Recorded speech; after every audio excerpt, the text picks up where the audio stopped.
Hi, welcome to My Favorite Mistake. I'm Mark Graben, and we're joined today by Kim Thompson-Pinder. She describes herself, I love this, as the extraordinary word ninja. So I think we'll have a chance to talk about that today. Among other things, she is the owner and chief visionary officer at RTI Publishing House. She's authored 5 books, and she has a new book that'll be out in January called Author to Authority. And she currently has a podcast of that same name. So Kim, thank you so much for being here. How are you? I'm awesome. Thanks so much for having me, Mark. Well, it's exciting, sure thing. And it's exciting to have, you've been through this before. We can see the books behind you on the video, but it always is exciting having a new book just on the cusp of publication and release, right?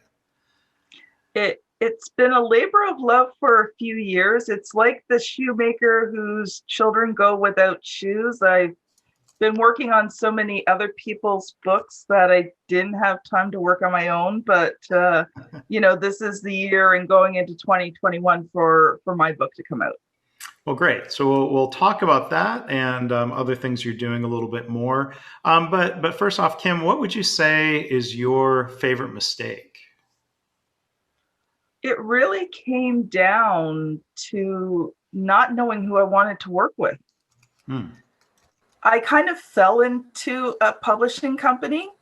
It started with people just asking me to ghostwrite for them because I had already was a well-established published author. And I started ghostwriting, and then people wanted editing and formatting. And because I learned how to do them all with my own books, I started doing all this. But very soon I was so overwhelmed, I had to bring on more people. But what happened was, because I kind of fell into this business, I really didn't know who I wanted to work with. So, about a year in, and I was just kind of starting the company, I was actually debating whether I start the company or not. I was really frustrated because, while I worked with a few really people, a lot of the people I was working with were sucking the life out of me. Mm. And, it was kind of like, do I even really want to do this if this is what what it's going to be like? Like if, having these customers who, are trying to penny pinch everything out of you. They want a lower price, but they want more and more and more service. Yeah. And I remember one day in particular, I sat in front of my computer and I kind of put my head down and I just said, I can't do this anymore. It was causing stress in my family because I was having to do extraordinary things just to try and keep these clients happy so they would pay me. Mm-hmm. I wasn't sleeping well. Yeah. I was unhappy. And of course, when the wife and mom's unhappy, it kind of makes everybody else in the household unhappy. Yeah. And so it was just creating a real situation where I had to decide, was I really going to continue with this? And like I said, that one day I just bowed my head and I was just thinking about it and kind of praying and meditating. And I just had this thought. And to be honest, it was a thought I'd had before that I hadn't really listened to. I had done some trainings and some teachings, and it was all of a sudden like this moment of clarity of everything I had been taught in the past just kind of came to the forefront. And I realized I needed to determine who it was I wanted to work with and only work with that person. Mm-hmm. Yeah. And that moment of clarity really kind of changed things. Now, it didn't change it overnight, obviously, because first of all, I had to figure out who it was I wanted to work with. Right. And secondly, I had to now start connecting with those people. And third, I had to finish all the projects with the people I didn't want to work with. Right. And get them off my plate. But over about the next 6 months, I was really able to determine, and that's when my business just started taking off so quickly because now I was working with the people I wanted to work with. And you were, I guess, as you predicted, a lot happier working with those people in that context then. Yeah, because, we shared the same values, the same morals. They were heart-centered entrepreneurs. They recognized and were willing to pay for quality and value. They weren't looking for just something slapped together. They wanted a quality book, and that's what I wanted to write. Yeah. So And did, so oh, no, go ahead. it just changed everything. Yeah. Yeah. So you've already, I was going to ask you, what are some of those characteristics? You've already kind of sketched some of that out. Have you had to figure out how to determine, as you put it, if someone is willing to pay for quality and value? Is there sort of a pre-engagement, kind of conversation or interviewing process of sorts to try to to try to draw out if they're going to be, as you put it, a penny pincher or not? Well, usually I tend to target people I already feel can well afford, my products and services. But, when we have that initial conversation and I gauge it on it, sometimes people aren't ready. So sometimes I don't even mention the price in that initial conversation. Sometimes it's a couple conversations, but it's actually quite simple. When I get to the point when we talk about price, if I mention the price, usually it's, yeah, okay.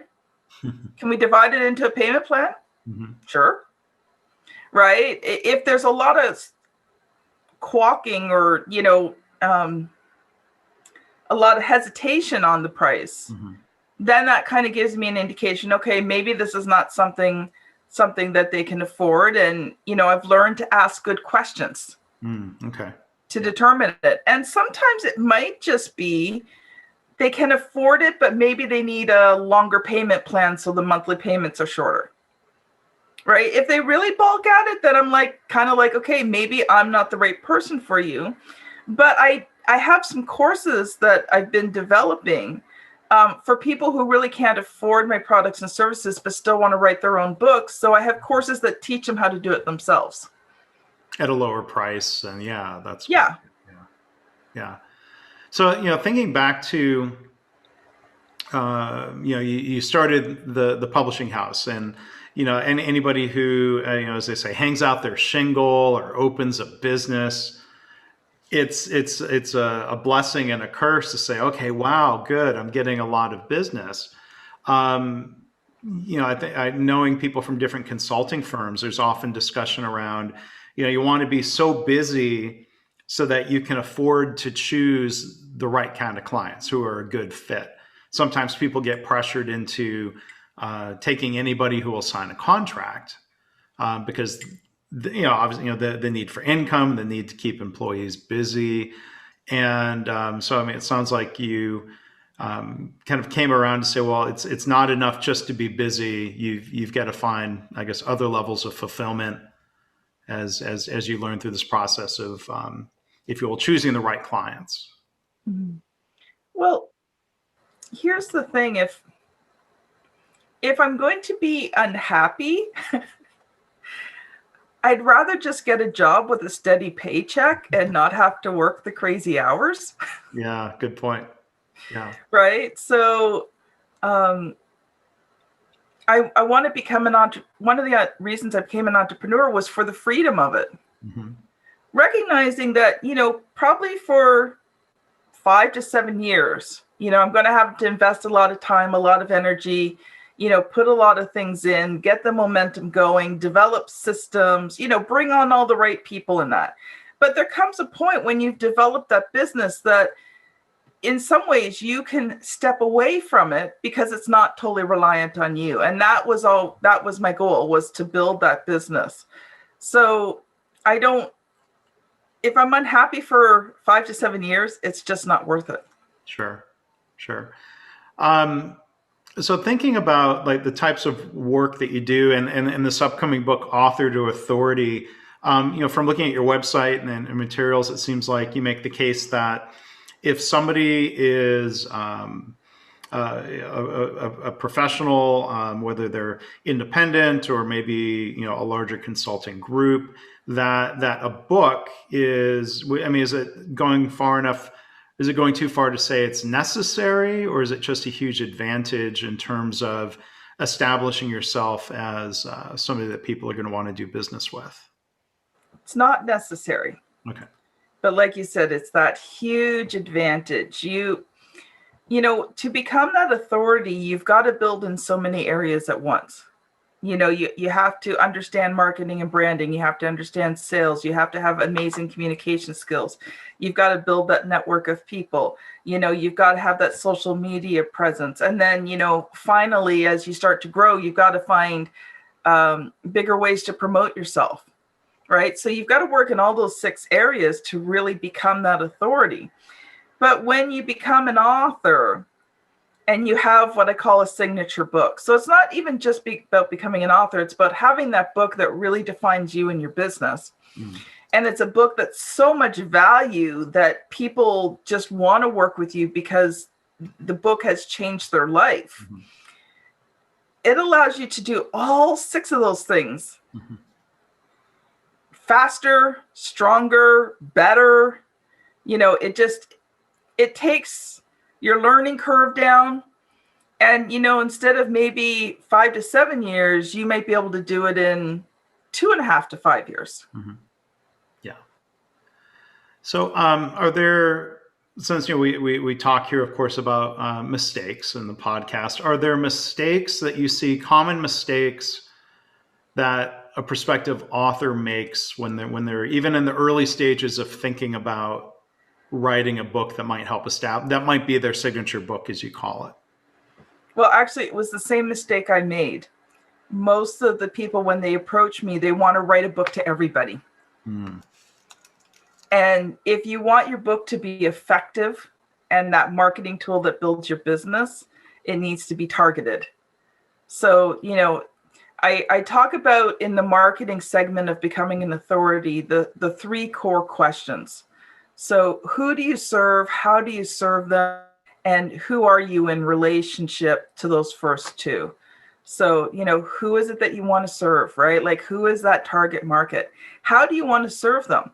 Even though I'm a publishing company, I only do very specific types of nonfiction books. Mm-hmm. I don't do fiction. I don't do children's. I don't do biography, memoirs, though many of our books contain stories from the clients.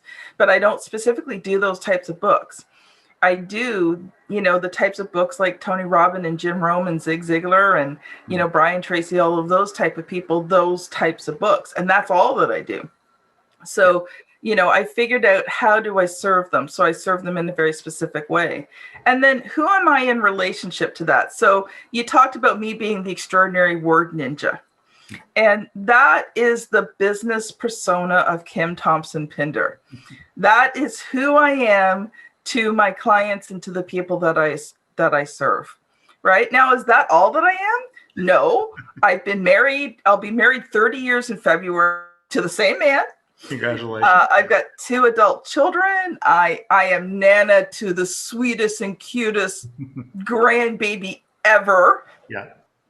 I love to knit, sew. I love music. I love reading. Right. So those are all things that are part of me. But my business persona is the extraordinary word ninja and chief visionary officer of RTI Publishing. So that's the biggest mistake that people make, is they don't determine who that target market is, how do they want to serve them, and who they are. Because once you combine those 3 and those 3, it makes your business go bigger, stronger, faster, but it also gives you that strong foundation to write a book on. Yeah. So, I mean, what I hear you describing really resonates because, in other language and with some of the work I do in my main profession, we talk about the importance of customer focus. Mm-hmm. And, is it a mistake? How often do you see an author kind of just think in terms of, well, here's what I want to share, as opposed to trying to step back and think what is useful to your audience? Do you often sort of try to help coach people in that more, if you will, reader-centric mindset, customer-focused mindset? Well, once they start working with me as a client, that's actually the first conversation we have. When creating the outline of their book, I take them through a whole series of questions. And I take them through those 3 questions to begin with. And we kind of help determine. And usually very quickly, I can determine if someone's, usually actually before they even sign up, but, if someone's open, or if they've just got like, this is it and there's nothing else type mindset.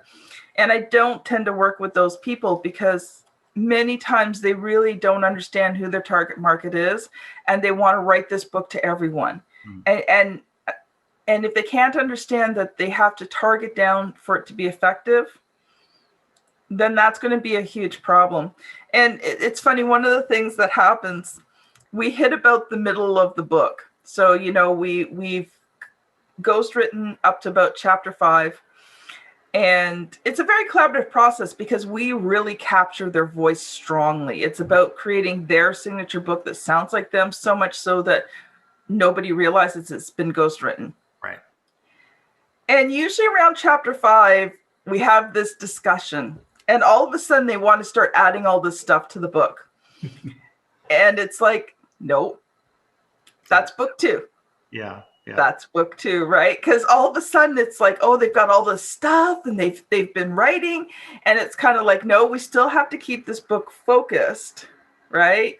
And they're so excited. They've just got so much. And it's like, okay, start writing this stuff down. We finish book 1. We'll start looking at book 2. Yeah. Yeah.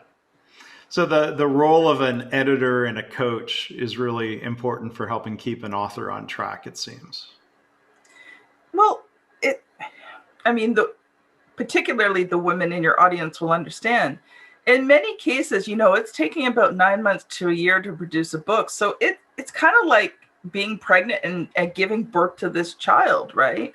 And you're pouring your heart and your soul into this book and your knowledge and your wisdom. Some books are a lot more personal. I've released 2 books that have a lot of teaching and training in it, but a lot of the basis is their stories. One lady escaping Sharia law out of Pakistan and how she came to the States and started a business. Another lady helps people overcome trauma. That's her business. And, she had been through so much trauma. We joke that, she has more lives than a cat because she's almost died so many times in her life, right? So this process of writing a book can actually take a lot out of you. And so, you have to think of it like this pregnancy, this child developing in you, and and then you start delivering it out to the world to see. And sometimes that can be pretty scary. Yeah. Well, it opens, I think as an author, it opens you up to negative reviews, right? On Amazon or what have you, that stings. I don't have any children, but I'm sure it stings a parent to see a child criticized, even if it's constructive, because there's that sense of, hey, that's part of me, right? Well, the truth is, and I teach this in my courses, so I'll quickly go through it here. Mm-hmm. About 10 to 15% of people will absolutely love your book, will become your brand ambassadors, and will tell everybody to read the book. On the bottom end, let's say you could write a perfect book, which you can't, by the way, so get that out of your brain. But let's say you could write a perfect book. There would still be 10 to 15% on the bottom who hate you, hate your message, hate your book, and actively promote against it.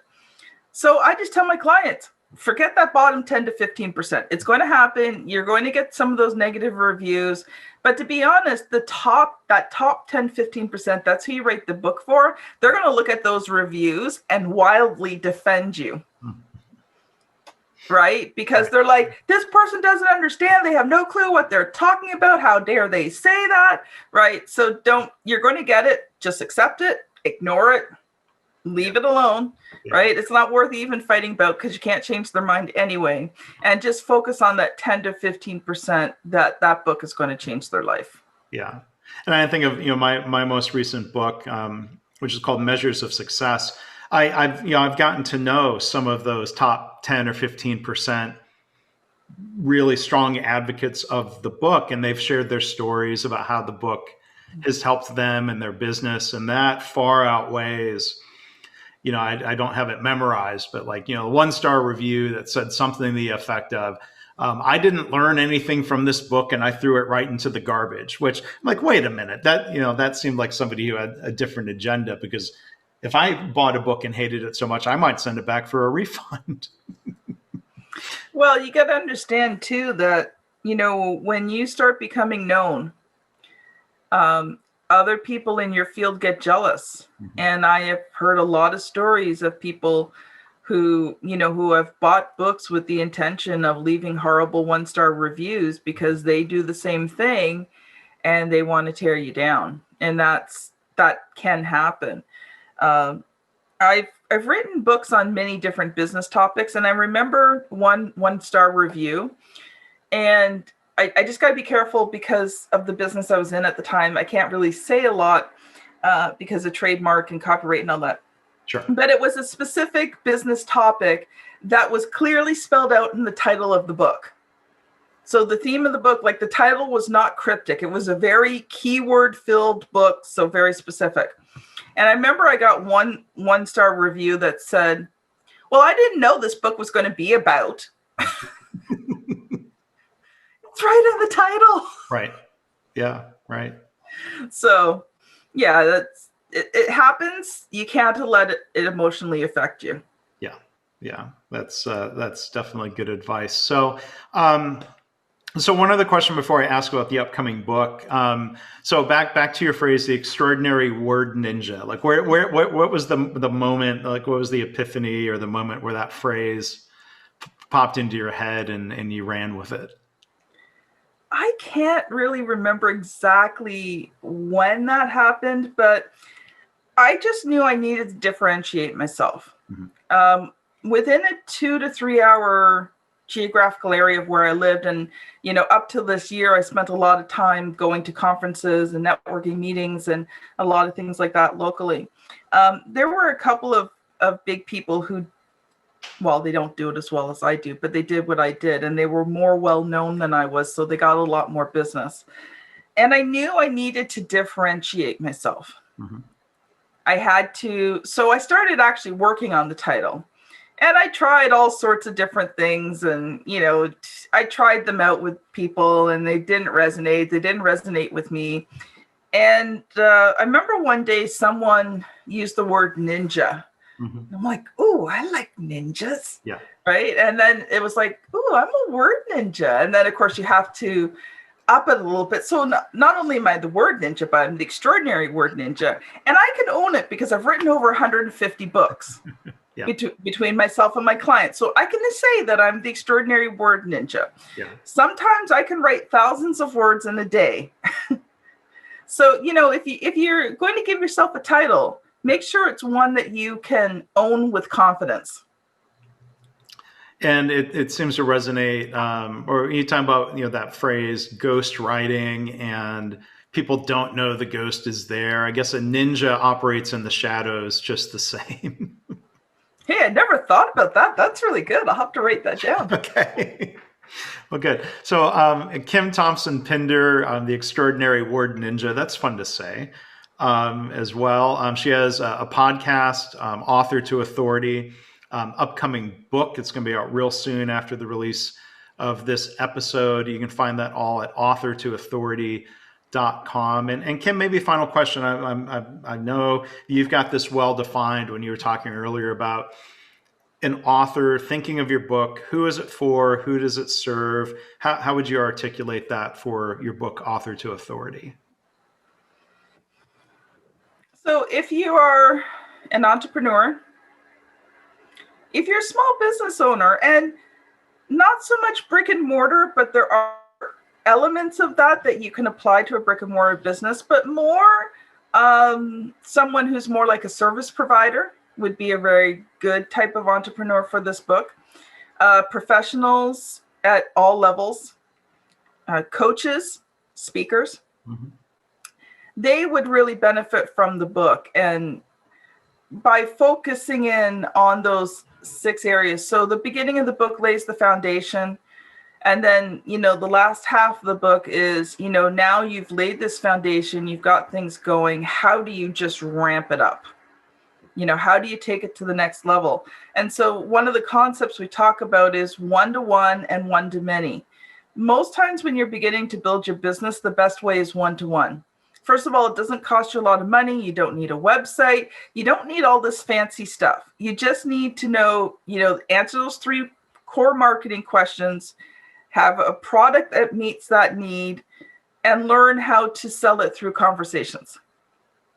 And that creates a foundation. But it does hit a time in your business. If you want to ramp up, if you want to take things to the next level, you move to the one-to-many model where you're doing something once and it's going out to many people and bringing back results. So me being on this podcast is the one-to-many model. Mm-hmm. I do it once with you, and then it goes out to your entire audience. It'll go out to my audience as I share it with them.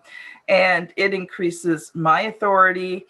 It increases your authority. You know, it works together to help promote me, but also I just love to provide value. So that's why I love coming on these podcasts. Well, it sounds like it's a great, it sounds like the book is going to be really helpful to a lot of people. I can already think of a couple friends and colleagues I will probably recommend it to and have them check out what you're doing. So again, our guest here has been Kim Thompson-Pinder. I'm going to say it once more because it is fun to say. She is the extraordinary word ninja.